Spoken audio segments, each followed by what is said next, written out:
आज हम स्टार्ट करते हैं भाई chemical bonding and molecular structure का थर्ड लेक्चर। पहले दो लेक्चर में हमने किया बॉन्ड, केमिकल बॉन्ड क्या होता है, ionic bond, covalent bond, polarity, dipole movement, VSEPR theory और हाइब्रिडाइजेशन के बारे में हमने स्टडी किया। आज हम स्टडी करेंगे ओवरलैपिंग के बारे में। ओवरलैपिंग के बारे में स्टडी करेंगे कि जो हमारे पास एटॉमिक ऑर्बिटल्स होते हैं वो कैसे कैसे ओवरलैप करते हैं, और मॉलिक्यूलर ऑर्बिटल थ्योरी को स्टडी करेंगे। जब हम ओवरलैप या ओवरलैपिंग की बात करते हैं भाई, हमारे पास दो टाइप की ओवरलैपिंग होती है। एक होती है डायरेक्ट ओवरलैपिंग और दूसरी हमारे पास होती है साइड वाइज ओवरलैपिंग।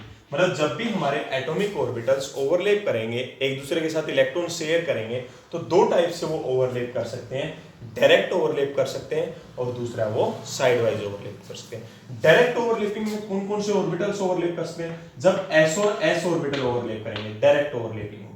s और p ओवरलैपिंग करेंगे डायरेक्ट ओवरलैपिंग होगी। p और p भी डायरेक्ट ओवरलैपिंग कर सकते हैं। साइड वाइज में p और p जो ओवरलैपिंग होगी that is the direct overlapping. हम एग्जांपल लेते हैं। हमें s ऑर्बिटल स्फेरिकल शेप में होता है, p ऑर्बिटल हमारे पास डंबल शेप में होता है, ये हमने पढ़ा हुआ है।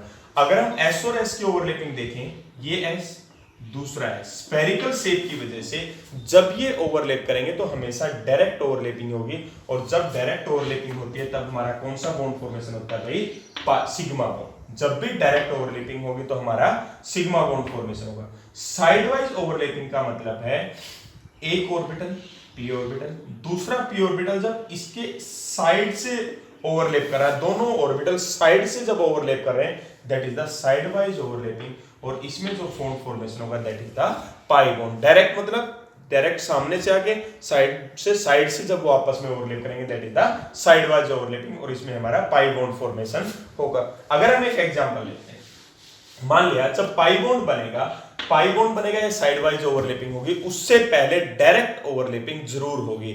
मींस पाई बॉन्ड बनने से पहले सिग्मा बॉन्ड जरूर बनेगा। हम p का एग्जांपल लेते हैं। p के तीनों ऑर्बिटल py, px, pz हमने लिया। अब दूसरा p जब सामने से आएगा पहले तो ये ओवरलैप करेगा, और ये हमारे किस टाइप की ओवरलैपिंग है? Sigma overlapping. अब ये जब और क्लोज आएंगे भाई, ये ऑर्बिटल साइड वाइज ओवरलैपिंग करेगा, पाई बॉन्ड बन गया। देखो पहले एक बॉन्ड बना था तो हमारा सिर्फ सिग्मा बॉन्ड था, अब दो बॉन्ड बन गए, मींस दो में क्या है? एक सिग्मा है और एक हमारा पाई बॉन्ड है। जब और क्लोज आएंगे तीसरा भी ओवरलैप कर जाएगा, ये भी साइड वाइज ओवरलैपिंग हुई, पाई बॉन्ड बना, तो ट्रिपल बॉन्ड में हमारा क्या हो गया? एक सिग्मा बॉन्ड हुआ और दो हमारे पास पाई बॉन्ड हुए। इस टाइप से हमारे जो एटॉमिक ऑर्बिटल होते हैं वो ओवरलैप करते हैं, बॉन्ड बनाते हैं। कहीं सिग्मा बॉन्ड बनाएंगे तो कभी वो पाई बॉन्ड बनाएंगे। डायरेक्ट ओवरलैपिंग जहां भी होगी तो सिग्मा बॉन्ड बनाएंगे, और साइड वाइज जब ओवरलैपिंग होगी तो वो पाई बॉन्ड बनाएंगे। तो ये था हमारे पास ओवरलैपिंग। अब हम इसको आगे कंटिन्यू करते हैं, मॉलिक्यूलर ऑर्बिटल थ्योरी तक लेके आते हैं। मॉलिक्यूलर ऑर्बिटल थ्योरी हमें क्या बताती थी? जैसे हमारे पास एटम है, एटम के ऑर्बिटल हैं, s के पास एक ऑर्बिटल है, p के पास 3 ऑर्बिटल हैं, या d के पास 5 ऑर्बिटल हैं, इसी टाइप से मॉलिक्यूल्स में भी ऑर्बिटल्स होते हैं। और मॉलिक्यूल्स के ऑर्बिटल किससे बनेंगे? एटम के ऑर्बिटल से। जब एटम्स के ऑर्बिटल्स आपस में ओवरलैप करेंगे तो वो क्या बनाते हैं? Molecular orbital. और मॉलिक्यूलर जो ऑर्बिटल हैं वो हमारे पास दो टाइप के मॉलिक्यूलर ऑर्बिटल बनते हैं भाई। एक हमारा बॉन्डिंग मॉलिक्यूलर ऑर्बिटल बनेगा और दूसरे हमारे पास एंटी बॉन्डिंग मॉलिक्यूलर ऑर्बिटल बनेंगे। मतलब एटॉमिक ऑर्बिटल में ऐसा कुछ नहीं था बॉन्डिंग और एंटी बॉन्डिंग, लेकिन मॉलिक्यूलर ऑर्बिटल जब बनेंगे एटॉमिक ऑर्बिटल के ओवरलैप करने से तो हमारे पास दो टाइप के मॉलिक्यूलर ऑर्बिटल बनेंगे। कुछ मॉलिक्यूलर ऑर्बिटल बॉन्डिंग होंगे और कुछ मॉलिक्यूलर ऑर्बिटल एंटी बॉन्डिंग होंगे। ये किस पे डिपेंड करेगा? ये डिपेंड करेगा ओवरलैपिंग पे। जब एटॉमिक ऑर्बिटल ओवरलैप कर रहे हैं, सेम ओवरलैप करेंगे, पॉजिटिव पॉजिटिव ओवरलैप करेगा या नेगेटिव नेगेटिव ओवरलैप करेंगे। जब सेम चार्ज के ओवरलैप करेंगे तो वो बॉन्डिंग ऑर्बिटल बनाएंगे। जब ऑपोजिटली वो ओवरलैप करेंगे तो वो हमारे पास एंटी बॉन्डिंग मॉलिक्यूलर ऑर्बिटल बनाएंगे। मान लीजिए ये एक ओवरलैप है, ये भी पॉजिटिव था, ये भी पॉजिटिव है, तो ये जो ओवरलैपिंग बनेगी बॉन्डिंग होगी। अगर एक पॉजिटिव एक नेगेटिव होता तो हमारे पास जो मॉलिक्यूलर ऑर्बिटल बनता वो एंटी बॉन्डिंग मॉलिक्यूलर ऑर्बिटल बनता। मॉलिक्यूलर थ्योरी ने ये बताया कि बॉन्डिंग बनेंगे, एंटी बॉन्डिंग बनेंगे। दूसरा मॉलिक्यूलर थ्योरी ने बताया कि जैसे हमारे पास इलेक्ट्रॉन्स एटॉमिक ऑर्बिटल्स में फिल होते हैं, वैसे ही हमारे इलेक्ट्रॉन्स मॉलिक्यूलर ऑर्बिटल में भी फिल होंगे। उन्हीं रूल्स को फॉलो करते हुए हम इलेक्ट्रॉन फिल करते हैं। हम अब्बाव रूल को भी फॉलो करेंगे, हम हुंस रूल ऑफ मल्टीप्लिसिटी को भी फॉलो करेंगे और हम पाउली एक्सक्लूजन रूल को भी फॉलो करेंगे। अब्बाव रूल क्या कहता था कि जो इलेक्ट्रॉन फिल होंगे वो on the basis of energy होंगे, कि जिस ऑर्बिटल की एनर्जी मिनिमम है सबसे पहले उसको फिल करेंगे, फिर जैसे जैसे एनर्जी बढ़ती जाएगी हम उन ऑर्बिटल्स को फिल करते जाएंगे, उसमें इलेक्ट्रॉन फिल करते जाएंगे। हुंस रूल क्या कहता था कि अगर इक्वल एनर्जी के हमारे पास ऑर्बिटल हैं तो पहले हर ऑर्बिटल में एक एक इलेक्ट्रॉन आएगा, तो उसके बाद उनकी पेयरिंग होगी। और पॉली एक्सक्लूजन प्रिंसिपल क्या कहता था कि एक ऑर्बिटल में मैक्सिमम 2 इलेक्ट्रॉन आ सकते हैं और दोनों इलेक्ट्रॉन ऑपोजिट स्पिन करेंगे। तो ये चीज बताया कि ऑर्बिटल्स फिल होंगे। दूसरा, एटॉमिक ऑर्बिटल्स की एनर्जी और मॉलिक्यूलर ऑर्बिटल्स की एनर्जी में बहुत ज्यादा डिफरेंस नहीं होता, लगभग एनर्जी सेम होती है। दूसरी बात, किसी मॉलिक्यूल, मान लिया हमारे पास H2 बना है हाइड्रोजन से, अब हाइड्रोजन में जितने एटॉमिक ऑर्बिटल थे उतने ही मॉलिक्यूलर ऑर्बिटल हाइड्रोजन मॉलिक्यूल्स में हुए। मींस किसी भी एटम्स में जितने नंबर ऑफ एटॉमिक ऑर्बिटल है उसके मॉलिक्यूल में उतने ही नंबर ऑफ मॉलिक्यूलर ऑर्बिटल होंगे, नंबर चेंज नहीं होगा। अब हम देखते हैं कि ऑर्बिटल्स, मॉलिक्यूलर ऑर्बिटल कैसे हमारे पास बनेंगे। जैसे जब हमने एटॉमिक ऑर्बिटल्स देखे थे, S सेम एक ऑर्बिटल आपने बना दिया, P 3 बना दिया आपने, Px था, Py था, Pz, ये तो थे एटम के केस में। जब मॉलिक्यूल के केस में कैसे बनेंगे भाई, हमने S, अगर हमें S बनाना हो तो हम इस टाइप से S को बनाएंगे। पहला इस टाइप से हम S बनाएंगे, चाहे हमारे पास 1s हो, चाहे हमारे पास 2s बने, चाहे हमारे पास 3s बने। नीचे का ऑर्बिटल का नाम होगा सिग्मा 1s और ऊपर का नाम होगा सिग्मा स्टार 1s। सिग्मा किसके लिए, डायरेक्ट ओवरलैपिंग के लिए, स्टार एंटी बॉन्डिंग के लिए यूज करते हैं। ये हमारे पास बॉन्डिंग ऑर्बिटल है, ये हमारे पास एंटी बॉन्डिंग ऑर्बिटल है। एंटी बॉन्डिंग ऑर्बिटल की एनर्जी ज्यादा होती है, स्टेबिलिटी कम होती है। बॉन्डिंग ऑर्बिटल की स्टेबिलिटी ज्यादा होती है, एनर्जी कम होती है। ये हमारे पास एटॉमिक ऑर्बिटल थे, इनके ओवरलैप से ये मॉलिक्यूलर ऑर्बिटल बने, बॉन्डिंग ऑर्बिटल, और दूसरा हमारे पास क्या बन गया, एंटी बॉन्डिंग ऑर्बिटल। ये S आ गया, 2s होता तो 2s लिख देते, 3s होता तो 3s लिख देते। P कैसे बनेगा हमारे पास, जब हम P फॉर्मेशन करेंगे, P इस टाइप से बनता है भाई, यहां पे ये हमारे पास P मॉलिक्यूलर ऑर्बिटल बनेगा। एटॉमिक ऑर्बिटल में डायरेक्ट 3 लिख रहे थे हम, लेकिन यहाँ पे मॉलिक्यूल्स में क्या होंगे, P के ऑर्बिटल्स अलग अलग आएंगे हमारे पास। इस टाइप से जो बनेगा दैट इज द, ये हमारे एटॉमिक ऑर्बिटल, ये मॉलिक्यूलर ऑर्बिटल है, इसको हम बोलेंगे पाई 2px, that is the pi 2py। ये हमारे पास सिग्मा 2pz, ये हमारे पास पाई स्टार 2px, पाई स्टार 2py, और इसको हम बोलेंगे भाई सिग्मा स्टार 2pz। पाई किसके लिए, ओवरलैपिंग, या ये साइड वाइज ओवरलैपिंग करेंगे, ये डायरेक्ट ओवरलैपिंग करेंगे, ये साइड वाइज ओवरलैपिंग करेंगे, ये डायरेक्ट ओवरलैपिंग करेगा। ये हमारे पास बॉन्डिंग ऑर्बिटल है और ये हमारे पास क्या आगे, एंटी बॉन्डिंग ऑर्बिटल। ये तो आगे S और P, चाहे 2 का बनाए, चाहे हम 3 का बनाए, 4 का बनाए। अब हम अगर मॉलिक्यूलर ऑर्बिटल डायग्राम्स का कुछ एग्जांपल लेते हैं। मान लिया हमने मॉलिक्यूलर डायग्राम बनाना है हाइड्रोजन का, H2 का हमने मॉलिक्यूलर डायग्राम बनाना है, कैसे बनेगा, और वो मॉलिक्यूलर डायग्राम हमें क्या क्या इंफॉर्मेशन देगा। H2 का, पहले आप H का देखो, H के पास कितने एटॉमिक ऑर्बिटल है, सिर्फ 1s1, एक ही एटॉमिक ऑर्बिटल है। तो जब आप इसका मॉलिक्यूलर डायग्राम बनाओगे तो एक ही मॉलिक्यूलर ऑर्बिटल हमारा बनेगा, दैट इज द 1s, जिसमें 2 अलग अलग ऑर्बिटल होंगे, बॉन्डिंग भी होगा, एंटी बॉन्डिंग, कंप्लीट 1s बना। एक हाइड्रोजन यहाँ पे, दूसरा हाइड्रोजन यहाँ पे, एक इसके पास इलेक्ट्रॉन था, दूसरे के पास एक इलेक्ट्रॉन, टोटल 2 इलेक्ट्रॉन। पहला इलेक्ट्रॉन आप यहाँ पे फिल करोगे और दूसरा इलेक्ट्रॉन आप यहाँ फिल करोगे, 2 इलेक्ट्रॉन फिल हो गए। तो ये हाइड्रोजन का मॉलिक्यूलर ऑर्बिटल डायग्राम बन गया। मॉलिक्यूलर इलेक्ट्रॉनिक कॉन्फ़िगरेशन की बात करें तो हम सिंपल लिख देंगे सिग्मा 1s2, कि सिग्मा 1s में हमारे पास 2 इलेक्ट्रॉन है। दूसरा, इससे हमें बॉन्ड ऑर्डर भी पता चलता है। मॉलिक्यूलर ऑर्बिटल थ्योरी से हमें क्या पता चलेगा, bond order. Bond order means कि जो 2 हाइड्रोजन एटम्स से मॉलिक्यूल बना है उनका बॉन्ड ऑर्डर कितना है, कैसे पता चलेगा भाई। बॉन्ड ऑर्डर हमारे पास 1/2 bonding electron minus anti bonding electron, 1/2 bonding electron minus anti bonding electron. तो बॉन्ड ऑर्डर हमारे पास आ गया 1/2, बॉन्डिंग इलेक्ट्रॉन कितने हमारे 2 minus anti bonding 0 means bond order आ गया 1। तो हाइड्रोजन हाइड्रोजन जो H2 मॉलिक्यूल है उसका बॉन्ड ऑर्डर 1, बॉन्ड ऑर्डर हमें पता चल गया। साथ में हमें मैग्नेटिक प्रॉपर्टी भी पता चलेंगी कि जिस मॉलिक्यूल्स को आप मॉलिक्यूलर डायग्राम बना रहे हो उस मॉलिक्यूलर डायग्राम हम देख के मैग्नेटिक प्रॉपर्टी भी बता सकते हैं। मैग्नेटिक प्रॉपर्टी में दो टाइप की प्रॉपर्टी हम स्टडी करते हैं, पैरामैग्नेटिक, कुछ सब्सटेंस हमारे पास पैरामैग्नेटिक होते हैं और कुछ हमारे पास डायामैग्नेटिक होते हैं। पैरामैग्नेटिक और डायामैग्नेटिक। पैरामैग्नेटिक वो सब्सटेंस होते हैं जिनको मैग्नेटिक फील्ड वीकली अट्रैक्ट करती है, मतलब दो substance attracted weakly attracted by the magnetic field are called the paramagnetic, दो substance weakly repel by the magnetic field are called the diamagnetic. मतलब पैरामैग्नेटिक सब्सटेंस जिनको मैग्नेटिक फील्ड थोड़ा बहुत attract करती है और डायमैग्नेटिक जिनको थोड़ा रिपेल करती है वीकली। कैसे पता चलेगा हमें डायग्राम देख के कि वो पैरामैग्नेटिक है डायमैग्नेटिक? जब आप डायग्राम में इलेक्ट्रॉन फिल करोगे, अगर हमारे सारे इलेक्ट्रॉन पेयर्ड आते हैं भाई, जितने भी इलेक्ट्रॉन आपने फिल किए वो सारे इलेक्ट्रॉन पेयर की फॉर्म में पेयर्ड है, तो कंपाउंड हमारा डायमैग्नेटिक है, मॉलिक्यूल हमारा डायमैग्नेटिक है। अगर इस डायग्राम में एक भी इलेक्ट्रॉन अनपेयर आ गया, अगर इस डायग्राम में एक भी इलेक्ट्रॉन अगर अनपेयर आ गया तो कंपाउंड हमारा कैसा होगा? पैरामैग्नेटिक होगा। तो इस बेस पे हम कंपाउंड का पैरामैग्नेटिक या डायमैग्नेटिक बता देंगे और हमारा बॉन्ड ऑर्डर भी बता देंगे। अब इसके बाद अगर किसी भी मॉलिक्यूल का बॉन्ड ऑर्डर 0 आता है, इट मींस वो मॉलिक्यूल एग्जिस्ट नहीं करता। तो हम मॉलिक्यूलर ऑर्बिटल थ्योरी से ये भी बता सकते हैं कि भाई कौन सा मॉलिक्यूल एग्जिस्ट करेगा, कौन सा मॉलिक्यूल एग्जिस्ट नहीं करेगा। जिन भी मॉलिक्यूल का बॉन्ड ऑर्डर 0 आएगा, इट मींस वो मॉलिक्यूल एग्जिस्ट नहीं करते। एग्जांपल लेते हैं, हाइड्रोजन के बाद हम एग्जांपल लेते हैं हीलियम का। अगर हमें हीलियम का एग्जांपल हमें लेना हो He2, आप देखो He के पास कितने एटॉमिक ऑर्बिटल है? एक ही एटॉमिक ऑर्बिटल है 1s, मॉलिक्यूलर में हमने 1s बना लिया।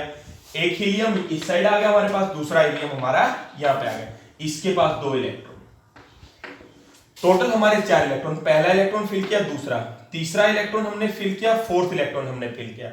इलेक्ट्रॉनिक कॉन्फ़िगरेशन क्या हो जाएगा? सिग्मा 1s2 और सिग्मा स्टार 1s2, ये हमारा इलेक्ट्रॉनिक कॉन्फ़िगरेशन आ गया।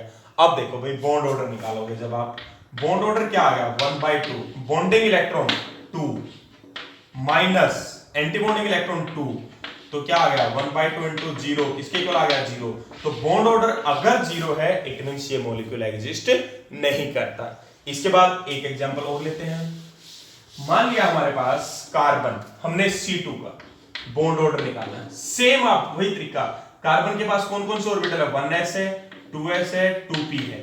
1s में 2 इलेक्ट्रॉन, 2s में 2 इलेक्ट्रॉन और 2p में, तो हमारे मॉलिक्यूलर ऑर्बिटल भी 3 बनेंगे, 1s बनेगा, 2s बनेगा और 2p बनेगा। बनाते हैं, 1s हमारा ये बना हुआ है, 2s हम बनाते हैं,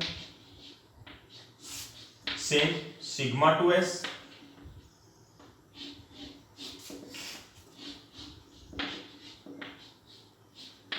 ठीक है, ये आ गया हमारे पास, ये आ गया सिग्मा स्टार 2s। यहां पे हम 2p बनाएंगे, पाई 2px 2py सिग्मा 2pz, उसके बाद पाई स्टार 2px 2py और लास्ट में ऊपर क्या आ जाएगा हमारे पास? Sigma 2pz, sigma star 2pz।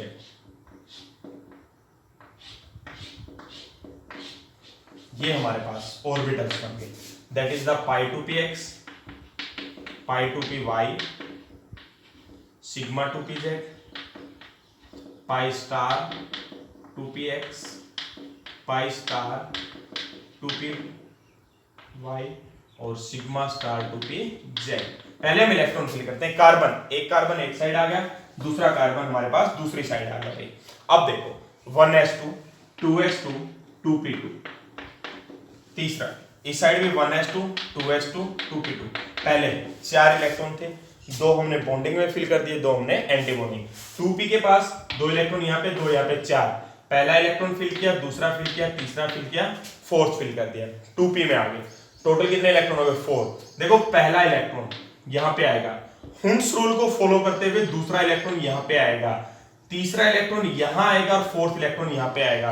मतलब पहले हम पाई वालों को फिल करेंगे, फिर हम सिग्मा में एंटर करेंगे, क्योंकि सिग्मा की एनर्जी ज्यादा होती है, इसलिए हम तीसरा इलेक्ट्रॉन यहाँ नहीं फिल करेंगे। ध्यान रखने वाली बात है भाई, यहीं पे हम फिल कर देंगे। अब यहां से अगर हमें बॉन्ड ऑर्डर निकालना हो, निकाल लेंगे हम। बॉन्ड ऑर्डर क्या आ जाएगा हमारे पास 1/2, बॉन्डिंग इलेक्ट्रॉन कितने 2 4 और 4, ये टोटल कितने हो गए हमारे पास 8, माइनस एंटी बॉन्डिंग 2 और 2 4 आ गए। तो मींस बॉन्ड ऑर्डर जब आप कैलकुलेट करोगे यहां से तो कितना आ गया हमारे पास 2 आ गया। तो कार्बन और कार्बन के बीच बॉन्ड ऑर्डर 2, सारे इलेक्ट्रॉन पेयर्ड है तो कंपाउंड हमारा कैसा हो गया डायामैग्नेटिक। बॉन्ड ऑर्डर 2 है, साथ में हमारा क्या आ गया भाई डायामैग्नेटिक आ गया। इस तरीके से हम किसी का भी कैलकुलेट कर लेंगे। अब ये हम कैलकुलेट करते हैं भाई अप टू नाइट्रोजन तक, मतलब हाइड्रोजन से लेके नाइट्रोजन तक हम सेम कैलकुलेट करेंगे। ऑक्सीजन, फ्लोरीन और नियोन के केस में अलग आ जाएगा। जब हम ऑक्सीजन का कैलकुलेट करेंगे, जब हम फ्लोरीन का कैलकुलेट करेंगे, जब हम नियोन का कैलकुलेट करेंगे, तब हमारे पास थोड़ा सा डिफरेंट होगा। डिफरेंट किस में होगा पी ऑर्बिटल्स के बॉन्डिंग पार्ट में। अब क्या था सिग्मा हमारे पास ऊपर था, पाई नीचे था, लेकिन ऑक्सीजन, फ्लोरीन और नियोन के केस में एनर्जी लेवल चेंज हो जाता है और हमारे पास आता है भाई सिग्मा हमारा नीचे आ जाएगा और पाई हमारे पास ऊपर आ जाएगा। ये रहेगा ऑक्सीजन, फ्लोरीन और नियोन के केस में। एंटी बॉन्डिंग हमारा सेम रहेगा। मान लो अब हमने ऑक्सीजन का डायग्राम बनाना है, तो ऑक्सीजन का जब हम डायग्राम बनाएंगे तो ये पोर्शन लिखेंगे, ये पैटर्न हम लिखेंगे, मतलब 1 2 2 1 को फॉलो करेंगे। और बाकी के केस में हम इन तीनों के केस में हमने 1 2 2 1 फॉलो किया और बाकी यहाँ हाइड्रोजन से लेके मतलब जहां भी हमें 2p की जरूरत पड़े वहां पे हमने 2 1 2 1 फॉलो करते हैं। ध्यान रखना ऑक्सीजन, फ्लोरीन और नियोन के केस में हम 1 2 2 1 फॉलो करेंगे और बाकी एलिमेंट के केस में हम 2 1 2 1 फॉलो करते हैं। मतलब 2 ऑर्बिटल नीचे, फिर 1 फिर 2 फिर 1, यहाँ पे 1 ऑर्बिटल फिर 2 ऑर्बिटल फिर 2 और फिर हम 1 ऑर्बिटल। अब फिर क्या मान लिया एक ऑक्सीजन ये है हमारे पास, दूसरा ऑक्सीजन ये है। अब ऑक्सीजन का electronic configuration 1s2 2s2 2p4, 2p4 मतलब यहाँ पे इलेक्ट्रॉन, दूसरी तरफ भी 1s2 2s2 2p4 मतलब यहाँ पे इलेक्ट्रॉन। ये आ गया हमारे पास। अब जब आप इनको फिल करते जाओगे, ये फिल हो गया, ये फिल हो गया, यहाँ पे 8 इलेक्ट्रॉन, तो first electron, second electron, third, fourth, fifth, sixth, seventh और 8th ये इलेक्ट्रॉन हमारे पास आए। बॉन्ड ऑर्डर आप निकालोगे, बॉन्ड ऑर्डर हमारे पास क्या आ गया भाई 1/2, बॉन्डिंग इलेक्ट्रॉन 2 4 और 6 10 माइनस एंटी बॉन्डिंग 2 4 6 मींस ये आ गया। तो यहां पे हमारा जो बॉन्ड ऑर्डर आ जाएगा that is the 2। Bond order कितना आ गया हमारे पास 2 आ गया। अब मैग्नेटिक प्रॉपर्टी, 2 इलेक्ट्रॉन, ये दोनों इलेक्ट्रॉन क्या है हमारे पास अनपेयर्ड, और 2 इलेक्ट्रॉन अगर अनपेयर्ड है तो कंपाउंड हमारा कैसा हो गया पैरामैग्नेटिक। 2 इलेक्ट्रॉन अनपेयर्ड है तो कंपाउंड कैसा हो गया पैरामैग्नेटिक हो गया। तो हम बता सकते हैं। दूसरा इसके अलावा कई बार चार्ज का आ जाता है, ये तो हमने O2 का बना दिया। अब अगर हम इसी में एक्सप्लेन करें, कोई पूछ ले हमसे O2 माइनस का, अगर O2 माइनस का, तब हम क्या करेंगे माइनस जब भी चार्ज आ जाए, नेगेटिव जब चार्ज आता है इट मींस इलेक्ट्रॉन ज्यादा है। कितने इलेक्ट्रॉन ज्यादा है जितना नेगेटिव चार्ज होगा। -1 है मींस 1 इलेक्ट्रॉन ज्यादा है, -2 मींस 2 इलेक्ट्रॉन ज्यादा है। पॉजिटिव में अगर चार्ज आता है तो इलेक्ट्रॉन कम है और जितना पॉजिटिव आएगा उतने ही इलेक्ट्रॉन हमारे कम होंगे। तब हम इलेक्ट्रॉन कहां पे एडजस्ट करेंगे, -1 है तो आप इलेक्ट्रॉन या यहां पे एडजस्ट कर सकते हो या यहां पे एडजस्ट कर सकते हो। अगर पॉजिटिव चार्ज है इलेक्ट्रॉन आप यहां से भी कम कर सकते हो और यहां से भी कम कर सकते हो, यहां से ऑर्डर वाइज ही कम होगा। मान लिया अगर हमारा -2 है तो हमने 1 इलेक्ट्रॉन यहां पे बढ़ा दिया भाई। अब टोटल हमारे पास 5 इस साइड है, 4 इस साइड, 9 इलेक्ट्रॉन हो गए। First electron, second, third, fourth, fifth, sixth, seventh, 8th और 9 इलेक्ट्रॉन हम यहां पे रखेंगे। अब बॉन्ड ऑर्डर में देखो क्या चेंज आया। बॉन्ड ऑर्डर में हमारे पास क्या चेंज आएगा 1/2। बॉन्डिंग इलेक्ट्रॉन कितने हैं 2 4 और 6 10 10 माइनस एंटी बॉन्डिंग कितने हो गए 2 4 और 3 7 मींस बॉन्ड ऑर्डर हमारे पास आ गया 3/2 या हम बोलते हैं 1.5 हमारा बॉन्ड ऑर्डर आ गया 1.5। ऑक्सीजन O2 का बॉन्ड ऑर्डर 2 आ रहा था, O2 -1 का बॉन्ड ऑर्डर हमारे पास कितना आ गया 1.5 आ गया। इसी टाइप से हम पॉजिटिव का निकाल लेंगे, -2 का निकाल लेंगे। कई बार क्वेश्चन आता है स्टेबिलिटी का भी कि अगर हमें दे दिया O2 माइनस या O2 कौन ज्यादा स्टेबल है, O2 is more stable then O-2। कैसे पता चला, जिसका बॉन्ड ऑर्डर जितना ज्यादा होगा जिस मॉलिक्यूल का भी बॉन्ड ऑर्डर ज्यादा होगा वो मॉलिक्यूल हमारा ज्यादा स्टेबल होगा भाई, जिसका बॉन्ड ऑर्डर कम होगा वो मॉलिक्यूल हमारे पास लेस स्टेबल होगा। अब जब हम जेईई में ये क्वेश्चन करेंगे तो हमें डायग्राम बनाने की जरूरत नहीं है, हम डायरेक्ट क्या करेंगे, देखो हम सिंपल क्या करेंगे, सिंपल तरीका है हमारे पास, यहां पे मैं बताता हूं, इसको 2s को खत्म कर रहा हूं मैं, यहां पे बता, आप डायरेक्ट इलेक्ट्रॉनिक कॉन्फ़िगरेशन लिखते चलो भाई, जैसे एटॉमिक में लिखते थे वैसे ही मॉलिक्यूल में, यहां से स्टार्ट करो, सिग्मा 1s इसमें इलेक्ट्रॉन फिल कर दो, फिर सिग्मा स्टार 1s इसमें इलेक्ट्रॉन फिल कर दो, फिर हमारे पास सिग्मा 2s इलेक्ट्रॉन फिल कर दो, sigma star 2s electron fill, फिर हमारे पास क्या आएगा, अगर ऑक्सीजन का कर रहे हैं हम तो उसके बाद सिग्मा 2p आएगा, और फिर हमारे पास 2p z कर लो, फिर 2px is equal to 2py, ऐसे हम इनको लिख सकते हैं। अगर हम ऑक्सीजन का फिल कर रहे हैं, मान लिया अब हमें फिल करना था, तो दो ऑक्सीजन के मिला के टोटल कितने इलेक्ट्रॉन हो गए हमारे पास, 16 हो गए, 2 इलेक्ट्रॉन 4 6 8, यहां पे भी कितने आ गए, 2 आ गए, यहां पे भी हमारे पास कितने आ गए, 2, यहां पे भी 2 आ गए, कितने हो गए हमारे पास, 2 4 6 8 10 12 14। अब एंटीबॉन्डिंग में कौन सा लिखोगे, pi star 2px is equal to pi star 2py, फिर आगे हमारे पास सिग्मा स्टार 2pz। अगर आप ये इज इक्वल टू लिखते हुए तो आपको इलेक्ट्रॉन लिखते हुए कंफ्यूजन नहीं होगा, क्योंकि हमें पता चल जाएगा कि इन दोनों की एनर्जी इक्वल है। मींस अगर अब 2 इलेक्ट्रॉन बचते हैं, अगर हम ये ना लिखे तो हमें कंफ्यूजन हो जाएगी 2 के 2 किस में फिल करें। आप इक्वल लिखते हो तो आपको पता लग जाए एक इलेक्ट्रॉन यहां लिखना है, एक इलेक्ट्रॉन यहां लिखना है, तो डायरेक्ट आपके पास कॉन्फ़िगरेशन आ गया। यहीं से आपके पास बॉन्डिंग भी पता लग गई, एंटी बॉन्डिंग भी पता लग गए, बॉन्ड ऑर्डर भी निकाल सकते हो, और अगर हमें स्टेबिलिटी करनी है तो स्टेबिलिटी का कंपैरिजन भी आप कर सकते हो। मैग्नेटिक प्रॉपर्टी भी आप यहां से बता सकते हो कि 2 हमारे पास क्या बचे, अनपेयर्ड बचे। तो ये थी हमारे पास molecular orbital theory, molecular orbital diagram बनाना, डायग्राम के बाद हमें कंपैरिजन करना, और अगर कंपटीशन में अगर हमारा क्वेश्चन आता है तो वो हमें कैसे अटेम्प्ट करना है। जेईई में क्वेश्चन और लगभग क्वेश्चन आ ही जाता है यहाँ से इस चैप्टर में अगर हम मेन बात करें हाइब्रिडाइजेशन से क्वेश्चन आता है मैक्सिमम टाइम पे, मॉलिक्यूलर ऑर्बिटल थ्योरी से या बॉन्ड लेंथ वगैरह को कंपैरिजन करना हमारा क्वेश्चन आता है। Thank you.